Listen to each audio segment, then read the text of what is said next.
All righty. Hello, everyone. Let me make sure I got those mask lines off my face. Thank you so much for joining us today. This is the Weathering the Storm Disaster Management for Businesses webinar. I am thrilled for this webinar. I hope you guys are too. It's a nice change of pace with all the webinars that were going on, and it's just, I think, going to be some incredibly valuable information. So I'm very excited about it. I am Sadie Frazier. I am a training and education specialist here. And I'm Chalon Jackson, a member of the accounts team here at Senior Marketing Specialists. Yes, and today's very much going to be, I'm going to play this host role because Chalon is the expert on this. Like you said, he's an account manager here, so he works with this kind of stuff, and he's a great person to talk to about this. And he's a wealth of knowledge, especially when it comes to being prepared for disasters in all aspects of life. So we're glad that he can bring that in from a business perspective. Having a 4-year-old is great practice. Yeah, I bet so. So before we get started, there's a few housekeeping items that I do want to go over. The first one is, as always, we have our Q&A section. Please go ahead and put any questions in there that you'd like. We're going to have a question and answer section at the end of this, but if it's something that needs to be answered in real time, we're happy to answer anything that you are wondering at the moment. If it is something that can wait till the end, you can do that too. It's whatever you'd like. And if you'd like, we're going to only address you by your first name, but if you want to remain anonymous, that's totally fine. Just make sure that you specify that in your comment. Also, it's going to be recorded today, and there's going to be a follow-up email that goes out. So we'll link this to that follow-up email just in case you want to go back and reference it. Or if you have to hop off, you're able to watch the rest of it if you'd like. And also be looking out for a follow-up call as well from either our outreach team or our accounts team. Yeah. Absolutely. All righty. So without further ado, I'm going to go ahead and let Chalon get into it. Well, thanks, Sadie. I was really excited about putting this webinar together because with the crazy year we've had, I thought it was a perfect time to get folks' minds focused on disaster preparedness, not just on a personal level, but really for their business, because there's a lot more than a pandemic that can happen and throw you for a loop. Yeah. So I think this is going to be a really great opportunity to go through the roller coaster that is owning a business, and how bad things can happen to good businesses. Sure, I think it's going to be a great opportunity to go through 3 major types of disasters. We're going to go through natural disasters, through criminal disasters, and then through administrative disasters. So I think those are 3 kind of distinct tiers that we can classify a lot of things that a business may face into. And I think one of the statistics that really stood out to me was looking at a disaster, and this is from FEMA, 25% of businesses flat out do not reopen after a disaster. Think your tornadoes, hurricanes, earthquakes, things like that. But even worse, up to 40% will close within the following year. And we look at the reasons businesses close. A lot of time that's lack of cash or access to capital, things like that. But there's never any one reason. It's just that a disaster is really tough for a lot of businesses to bear, especially small businesses like most of our agents are running. Yeah, absolutely. Whenever I first saw these numbers, I was I think I gasped. It was like, that's huge. It's almost half. But then yeah, it makes sense, because whenever you go through natural disasters like this, most likely you're not only just dealing with your business, you're having to pick up the pieces from your personal life as well. So it makes sense that it would be hard to kind of gather everything back up after for your business, let alone your personal life too. So that makes sense. I think the biggest part of it is none of this happens in a vacuum. This is a community impact in a lot of cases. Yeah. So if your entire community is struggling, it's not just you trying to pick the pieces up, it's all the people that you depend on to help support your business as well. Yeah, exactly. So jumping right in, natural disasters are, I think, probably one of the first things that come to mind for a lot of people. And there's really several facets to this. Now, of course, depending on where you are in the country, this could be tornadoes, floods, hurricanes, earthquakes, snowstorms, whatever the case may be, but they're all going to see similar challenges. I know we had some really bad storms up in Iowa and Illinois just a couple of days ago, pictures of semis overturned, crops flattened, things like that. And that was just wind. Yeah, and that was just straight wind. Yeah, not even tornadoes. And I think that brings me to kind of this center point on the slide of claims. one of the biggest things we see, especially for some of our multi-line agents, is claims abundance. Mhm. Whenever there's a natural disaster, you're going to deal with a lot of, in that case, it could even be something, relatively mild as a hailstorm. Yeah. Could see a huge influx in service work on your part. And for our senior agents, for a lot of our folks, it's looking at, okay, what are the special rules with Medicare during a disaster? Things like lifting of network restrictions, special allowances for going to out-of-network pharmacies or getting additional drugs, and lots of just kind of generally loosened restrictions. So knowing those options for your clients can be a real value, just to make sure that they're getting the care they need, even if the rest of their life seems to be in a lot of turmoil. Yeah, absolutely. And of course, one of the biggest things that we all face with natural disasters like these are just physical damage. Whether you're working out of your home or if you have an office, it can be a lot of lost records. It can be lost equipment, damage to the actual structure. So I think one of the biggest concerns, kind of from a compliance standpoint, is where are those records? A lot of agents still keep paper files on clients, and if you have a tornado come through and rip apart your office, that's a huge concern. Right. I know you were telling me a story earlier about the Joplin tornado in 2011. Mm-hmm. Yeah, my granddad lives it's 60 in a tiny town. He owns this big farm. And yeah, I was just telling you about this, 65 miles northeast of Joplin. And so they got a really bad storm. They didn't get hit by the tornado, but he found out, so after the storm, out in his field, he found pictures, different stuff like that, stuff that you can tell had been blown from the storm. And yeah, he ended up tracing it back, and it was from someone's house in Joplin, and the storm blew it 65 miles northeast to my granddad's farm.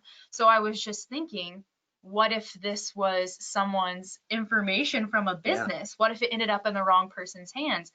It can happen, and he's 60, he's almost like, he's so far away, so it happens. Yeah, this stuff is not blowing across the street. It could be blowing to the next county. Literally the next county. And so yeah, that's a huge HIPAA concern. Yeah, absolutely. And I think that's where it comes in really handy to look at both digitizing as many of your records as possible, looking at some of those online solutions, whether it's on the most basic level, if you have a Google account, if you've got a Gmail address, you've got 15 gigabytes of free built-in storage there. You could scan client files, make it secure, password protected. Right. And then of course there's things like Dropbox and OneDrive and other services that you can get free and paid data storage. For sure. So I think looking at something like that is really critical when you're looking at a natural disaster, just to make sure that not only the HIPAA concern, but just what do you do if you lose all your client files? Right. Not even just the little things like drug lists and birthdays. That's all information that you have to collect again, which is easy when you remember everyone's phone numbers and know how to get a hold of them. But if all your client files are in another county and scattered out across another county, exactly, or just destroyed completely. Absolutely. Another natural or sometimes man-caused disaster would be a fire. So the same thing, unless all your client files are in a fire-rated filing cabinet, that's going to be a major concern as well. Right, exactly. And this might even be a good push if you're thinking about going all digital. This might be a good thing to encourage you to do that. And there are, I know that there are companies out there, kind of like Shred It, something like that, where they take all these paper files, they scan them into a program, so you have digital copies of all of it, and then they shred it so that way it's you don't run into HIPAA concerns or anything like that, and you have everything backed up as well. So there's plenty of it. Yeah, or even something as simple as like OneDrive or Dropbox. It's anything like that helps, but it's always good to have a backup of that stuff. Yeah, because you never know. So. No, you really don't. And I think with natural disasters, the last thing is, okay, the hurricanes passed, the tornado ripped through town, but I'm okay. Right. That's the other thing. Natural disasters are indiscriminate. Yeah. So of course, if you're fine, then what do you do? Do you have some kind of assistance plan or strategy in place to help your community heal? and help with that rebuilding process. I think it's really important to look at as a business owner, especially if you're primarily working in your local community, it's incumbent upon you to take an active role in that rehabilitation process of the community. Yeah. So looking at, whether it's an event to thank your local first responders that are helping with cleanup, donating to the Red Cross, volunteering at the local shelter or soup kitchen. There's lots of little and big things that can be done to really make sure that you're having an impact if you're okay, but there are people around it that are struggling. For sure, yeah. This is a really interesting one to dive in on. The criminal disasters, I think, are something that a lot of folks definitely think, hey, this isn't something that'll happen to me, whether it's the physical theft or the ransomware or any of these things we're going to talk about. But it's just something that as a business owner, like most things, you just have to have a plan in place, because some of these can have really far-reaching implications for your business. Ransomware and spyware being, I think, one of the most prevalent ones we see nowadays. It is really not that uncommon to get the phishing emails saying, hey, can you drop what you're doing and go buy me some gift cards for a client? Right. And some of those are pretty easy to recognize, but some of them can be pretty advanced. So I think the biggest thing is that ounce of prevention mindset, training your staff on recognizing those threats, not clicking on unknown emails, having a way to sandbox those, looking at your cybersecurity basics as a whole. I think it's a great opportunity to partner with a local IT services company, if you have one around you, to just talk to them, look at the services they offer. If you've got a fairly large office with a lot of staff, I know many IT companies will even do like phishing audits where they'll send spam emails to all your staff and give you a report of like, here's who clicked on it. We probably ought to have a talk with them. Wow. So that can be really helpful though. I know my wife works at a bank and they do those monthly. They just pick 100 random people to send those emails to, and then every now and again someone goes on the naughty list and has to do some training. But definitely a lot to consider now that everything is going so much more virtual, just making sure that we're keeping all of our documents safe, protected, meeting CMS and carrier guidelines. Lots of great information just on your carrier websites regarding some of those requirements. And then of course you can always call us for more info on that as well. Absolutely. And then similarly, just like the natural disasters, what about if something's physically taken, physically damaged? What is stolen? Was it client files? Was it your computer? Was it the coffee maker? I'm not telling you which one you should prioritize, but you should be concerned about all of them.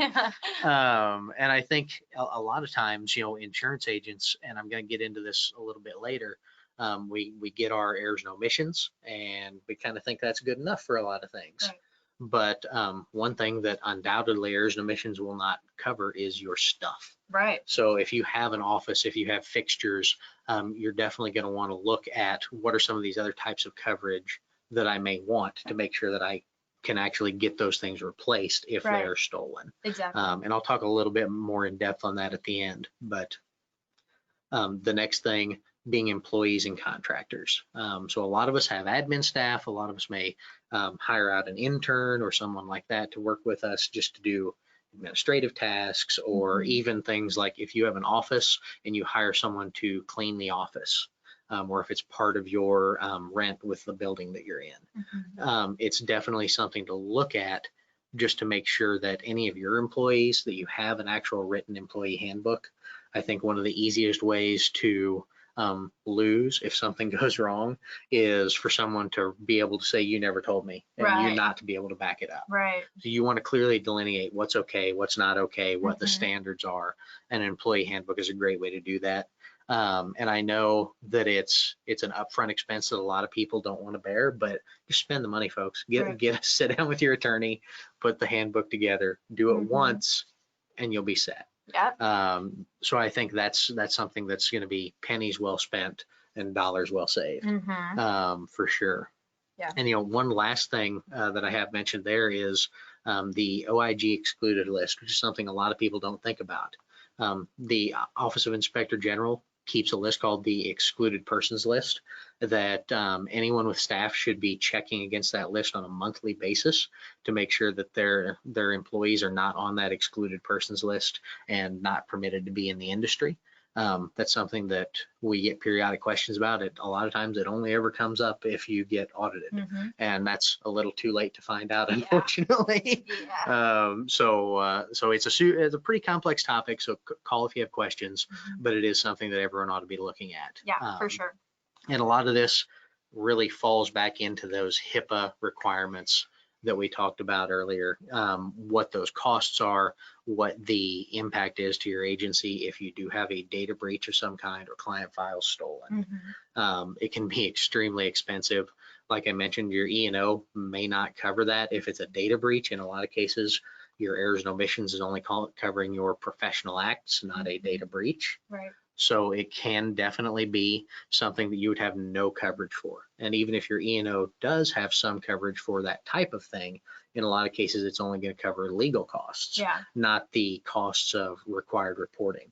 For example, if you have a breach of over 500 individual records, so if you have more than 500 clients and you can't guarantee that only 7 of them were breached, not only do you have to notify all those people via first class mail, you also have to put an ad in the paper, set up a toll-free hotline, notify the Department of Health and Human Services. There are a lot of costs that go into that that people may not be expecting. Yeah, and correct me if I'm wrong, but this concern doesn't just speak to something like this isn't too far out there. It's not just something where some like crazy dramatic hacker hacks in your stuff. This can be something that comes into play with something as simple as like you left your laptop with this information in your car, or like sitting on your desk and someone stole it. Yeah, and I think the big thing to remember about HIPAA is the burden of proof is always on you as the agent to prove that the data was not breached. Right. So if someone steals your laptop, you have to report that. Exactly. Now, there's different reporting requirements depending on how many clients you have, how much data was there. But if you can't prove they didn't access it, or, if you had your laptop double encrypted and things like that, there are things you can do to reduce that risk. But there are still going to be some reporting requirements, some inquiries by carriers, some concerns they're going to have. Exactly. And you're absolutely right. It can even be as simple as, oh, I sent an email to the wrong person. Yeah, exactly. It's kind of hard to see. Okay.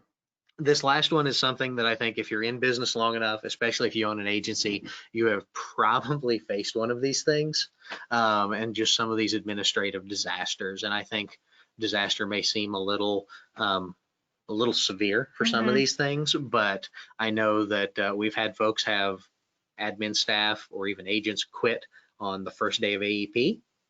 It's a great start to that 53 days of crazy. But, so that can have a major impact on your business. What are the tasks that person was doing? What, how much can you pick back up? How much is going to have to be put off? Do you have a list of all the tasks that they were doing for you? And can you kind of prioritize those? Right. And then on the same token, by setting that list and prioritizing things, it's really easy to help train new hires and also to cross train if you have more staff. Right. So I think that's important as well. Yeah, I just think of those smaller businesses that have been in business for years, and they've had Betty be this admin staff for 30 years, and then she retires, and then after she retires, they're like, oh, I knew she did a lot, but she, you know what I mean? She did it all. She was a pillar of this company. Yeah. And so our admin staff, they're like very, very important. And so, that's just what I think of. It can feel like a disaster. It could be severe. No, it can't. It could feel like it. Betty retires on the 1st of the month, and on the 15th you go in and there's no power because Betty was the one who paid the light bill. Exactly. Exactly. Yeah. And I think, something I constantly see, depending on, what your admin staff do for you, or even your downline agents, using, limiting and managing access to things can be really important. So using a tool like what we use here in the office, like a LastPass. I know a lot of agents who, if I called them up and said, hey, what's your password for Jarvis? they'd say, I don't know, let me ask my admin. Right. That's who does it. Right. So using something like LastPass allows you to Mhm. give access to people and not have to always remember those every day, Right. but you still have access to it if someone leaves, Mhm. whether it's quitting suddenly, retirement, or even things like prolonged illness or family concerns. I know, depending on where you are in the country right now, we've got a lot of folks that are deciding whether or not to send kids to school, keep them home, and if they're keeping them Mhm. home, they might have to stay home with them. Exactly. So it's Yeah. definitely a chance to lose some staff this year. Yep. Um, and then, we talked a little bit about, technology earlier and some of the storage issues and things like that. And those can be disastrous as well. Mhm. I'm sure a lot of folks have seen the kind of the blue screen of death when that computer just freezes up Yep. and there's nothing you can do about it. Mhm. And that can be, terrifying mid AEP any time of year, but especially mid AEP. Yep. That can ruin a day pretty quick. Right. So having backups, having good tech support, and again, this is where that partnership with a local tech firm can be really invaluable. Yep. To help prevent those kind of things in the first place, but also get fairly quick service Mhm. compared to having to go to the big box store for help. Right. So I think that can be a huge thing as well. And then I kind of mentioned illness of staff already, but also occasionally death or serious illness of a staff person. Whether that's you as an owner or a partner, making sure that you have some kind of succession plan set up, whether that's a buy-sell agreement with a partner or some kind of good planning to make sure that your estate can hand it off to somebody. And then just contingency plans for you, for your staff, for anyone else involved in your business, who's cross-trained on how to do this. If something happens to you right now, who makes sure certs get done, who can step in as principal and certify in your place to make sure those renewals keep flowing. Yeah, absolutely. The last thing that I wanted to dive into just really quickly, and I alluded to this earlier, is talking about kind of your coverage as an insurance agent. It's kind of like the old story about the cobbler's kids running barefoot. Like, insurance agents have a tendency to not take their own advice at times, and we've all been there. I know when I was 21 and first got into the insurance industry and first got licensed, I did not have any life insurance for way too long. Yeah. Even though that's what I was selling every day. Yeah. But eventually you learn, you get set up the way you should be. And I think that's a big challenge for agents too, just looking at some of the different coverages they might need. Like I mentioned, the buy-sell agreement. And a lot of times that uses a life product to help facilitate that buyout if someone passes away or leaves the business. Looking at things like a business owner's policy or commercial package policy. If you do have that office and you have stuff that you need to insure, office fixtures, things like that. And it's not just theft. It's, imagine the pipes break and everything gets water damaged and mold damaged. It's not always these nightmare scenarios. It's the really mundane, everyday disasters that can ruin a business. Exactly. So looking at things like that, making sure you've got plans in place for working from home. That's something we've all experienced recently. Yeah. I think the good news is a lot of us are better prepared now. But setting up a basic plan. If we close the office due to a snowstorm, I go put the sign on the door, someone sets up the voicemail and forwards the phone. Here's what everyone needs to be doing. Are we working with a skeleton crew or are we expecting everyone to tune in? So just setting that expectation up ahead of time. Exactly. And then just again, talk to a good attorney, talk to your CPA, get your paperwork set up, get your employee handbook, your non-competes, outline a process when someone leaves. Do you do an exit interview?